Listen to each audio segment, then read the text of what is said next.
Viral hit episode 38 में आप सबका स्वागत है। पिछले एपिसोड में हमने देखा था 244 की स्टूडियो ने रूमी को बहकाकर अपने स्टूडियो में फोटोशूट करने के लिए मना लिया था और 244 रूमी के साथ बहुत ही अच्छे से बिहेव करने लगता है। दूसरी तरफ वांगुक को 244 के बारे में पता चल जाता है। अब आगे एपिसोड के शुरू में हम दोनों को आमने सामने देखते हैं। वांगुक कहता है तो रूमी से तुम दूर रहना, नहीं तो मैं तुम्हें मार डालूंगा। ये सुन के 244 बहुत ज़्यादा हैरान हो चुका है। वांगुक कंटिन्यू करता है और कहता है पहले मुझे बहुत ज़्यादा शौक लगा था जब मुझे ये पता चला था कि तुम अपनी वॉइस को बदल सकते हो, पर जब मैं तुम्हारे साथ दौड़ रहा था और तुम्हारा सांस फूलने लगा तब तुम्हारा असल आवाज़ बाहर आया, और वैसे भी मैंने तुम्हारी ईयर्स को देखा तब मुझे कन्फर्म हुआ। और ये सब सुन के 244 बहुत ज़्यादा हैरान और बस सोचता है फक, मुझे ये बिल्कुल एक्सपेक्ट नहीं था। वो सच में छोटे छोटे डिटेल्स को नोटिस करने में बहुत ज़्यादा माहिर है। वांगुक गुस्से में कहता है कौन हो, असल में तुम कौन हो बताओ मुझे। तुम्हारी टैटूज वो फेक है, तुम्हारी पर्सोना जो है वो भी पूरी तरह से बनाया हुआ है, यहाँ तक कि यूट्यूब वो तुम्हारा मेन जॉब नहीं है, यहाँ तक कि तुम्हारे साथ सियोंजुन का जो रिश्ता है वो भी थोड़ा सा अजीब है। जब मैं वहाँ पे था तब भी मुझे अजीब ही लगता था। क्या सच में वो तुम्हारा बॉस है या फिर और कुछ तुम दोनों के बीच चल रहा है? क्या है तुम दोनों का रिलेशन?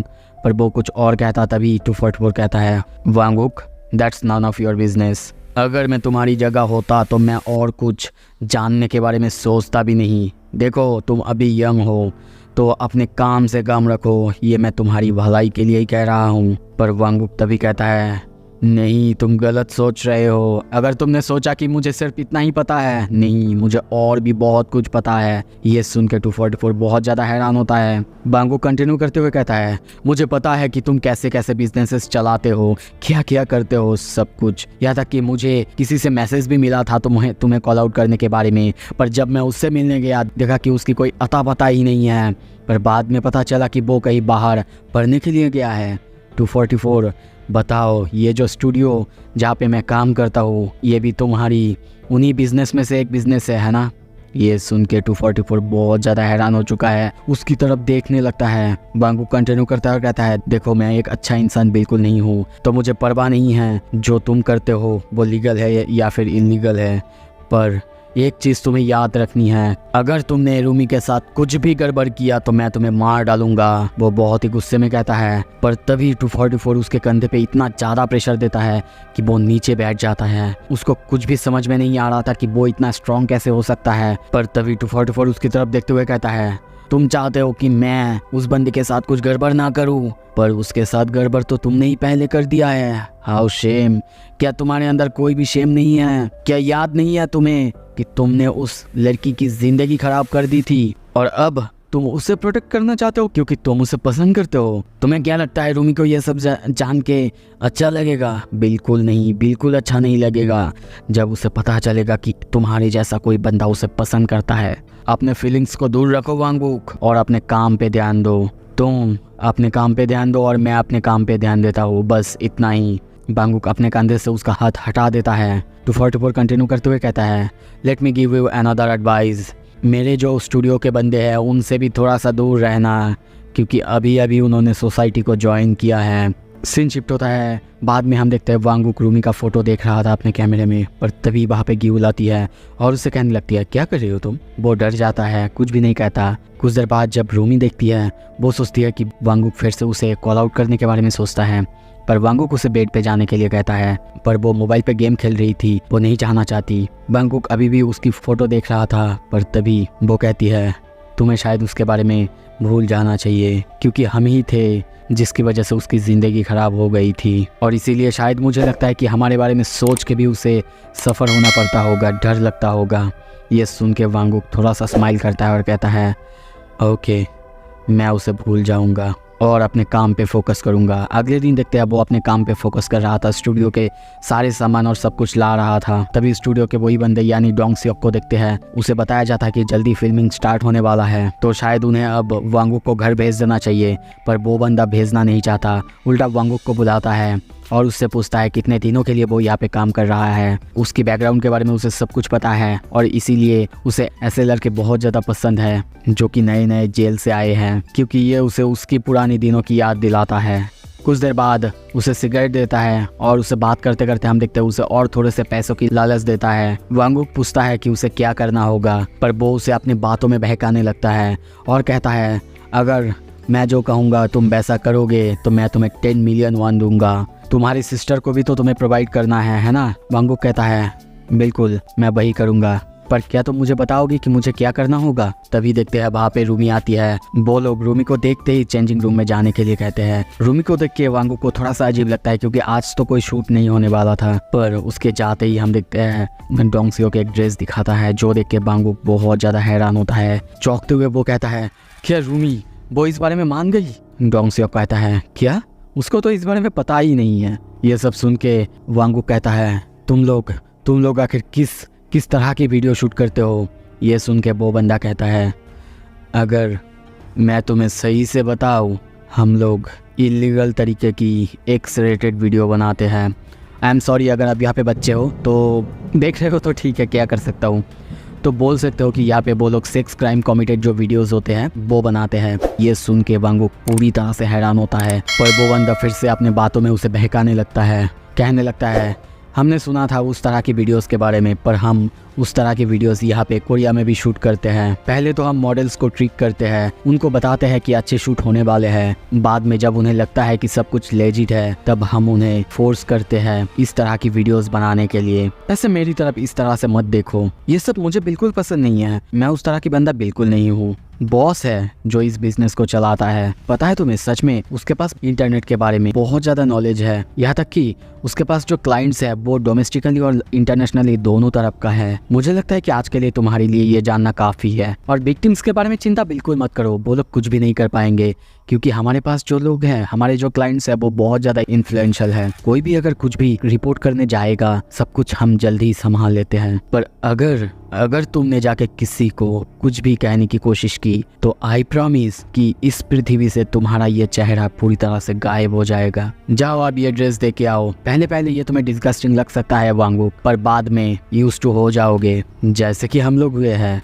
कुछ देर बाद हम वांगुक को देखते हैं, वो रूमी के पास जाता है। रूमी उसे देख के चौंकता है, हैरान होते हुए कहता है वांगुक क्या है ये? तभी सीन शिफ्ट होता है दूसरी तरफ। डॉन सियोक को देखते हैं, वो सारे लोग अब बाहर से बातें करने लगते हैं। शायद वो लोग पहली बार इतनी यंग किसी लड़की का फोटोशूट या फिर वीडियो शूट करने वाले हैं। उनको क्या अनईजी फील हो रहा है?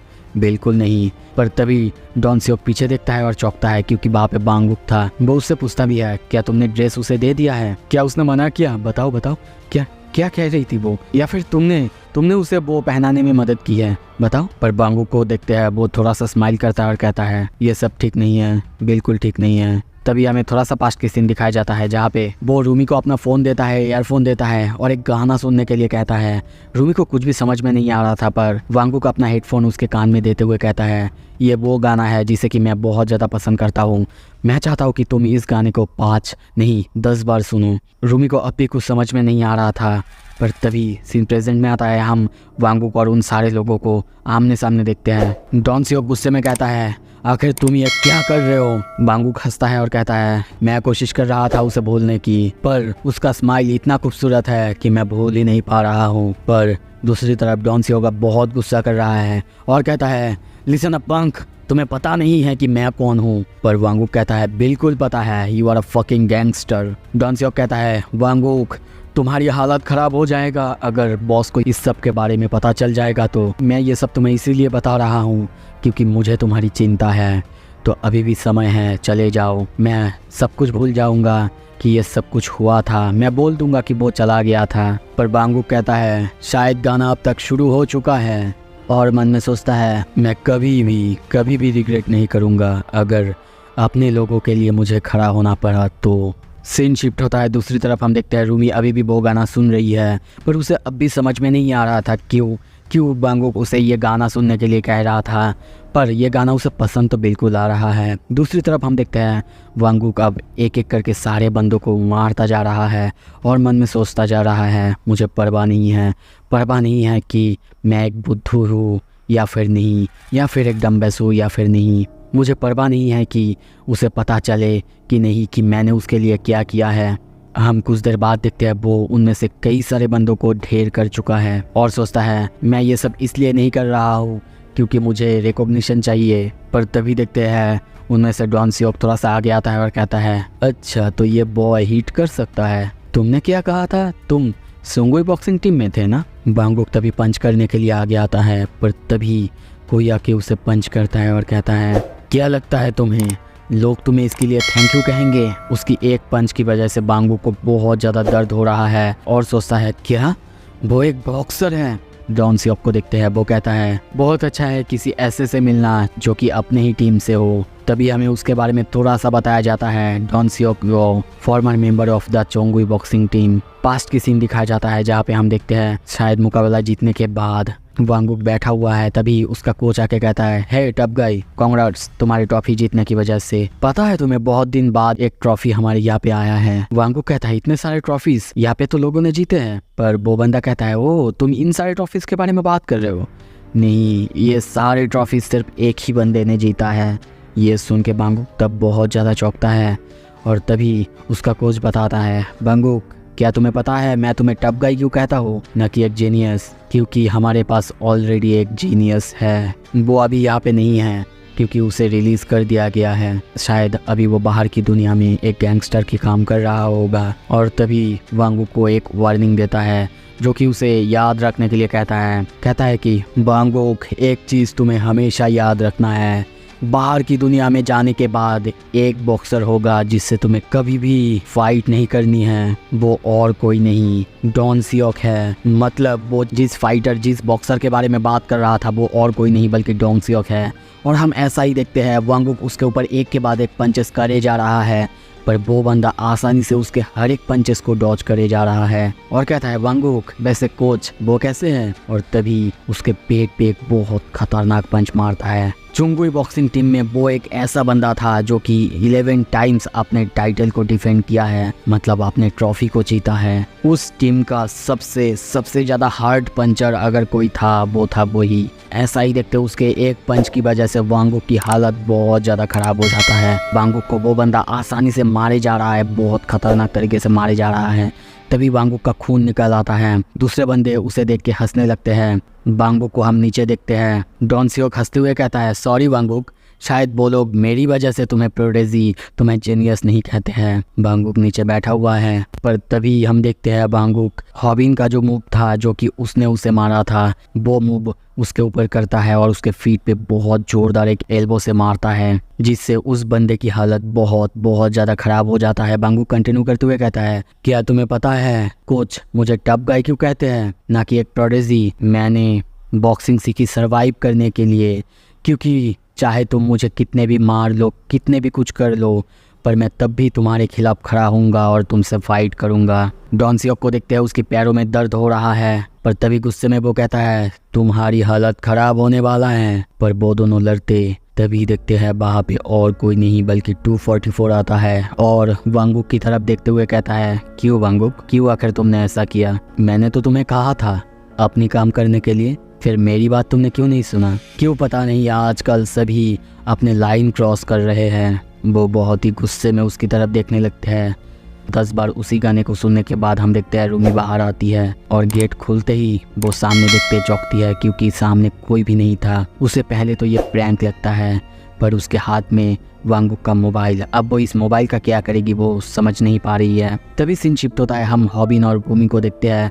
वो दोनों बात करते करते आगे जा रहे थे। अभी उन्होंने खाना खाया है, पर उन्होंने डेजर्ट नहीं खाया था, इसीलिए डेजर्ट खाने के लिए वो एक जगह रुकते हैं। भूमि कहती है उसके स्कूल में सारे जो टीन्स होते हैं, सारे जो लड़के लड़कियां होते हैं, वो इसी जगह के बारे में बात करते हैं। कुछ देर बाद हम देखते हैं सीढ़ी से वो दोनों ऊपर जाने लगते हैं। हॉबिन कहने लगता है, पता नहीं मुझे तो थोड़ा अजीब लग रहा है, ये सारा जगह इतना पॉपुलर आखिर क्यों है? भूमि भी कहती है, पता नहीं मुझे भी, मेरे स्कूल में सारे बच्चे इसके बारे में ही बात करते हैं। हॉबिन ऊपर देखता है और कहता है, रियली? पर नीचे से जो उसे दिखता है, डैम मैन।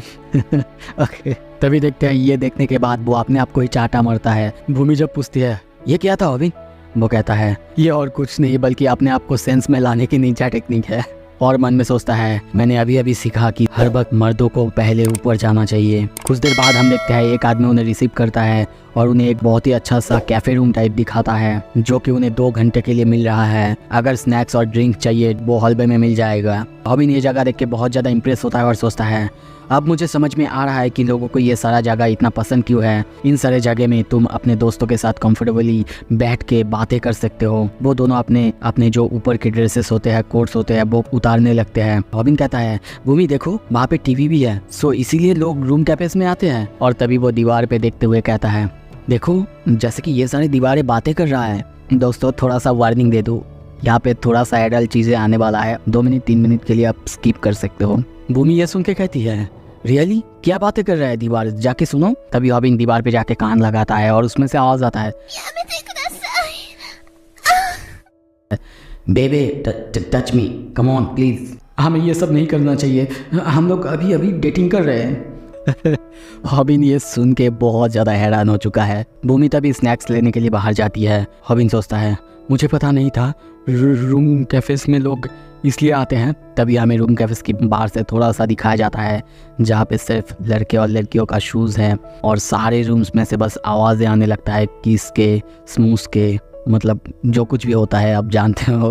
ओके रॉबिन बस इतना ही सोचता है मुझे नहीं पता था लोग रूम कैफेस में इसीलिए आते हैं। वो अपना बाल पकड़ लेता है और सोचता है कि भूमि को वो यहाँ पे लेके आया है।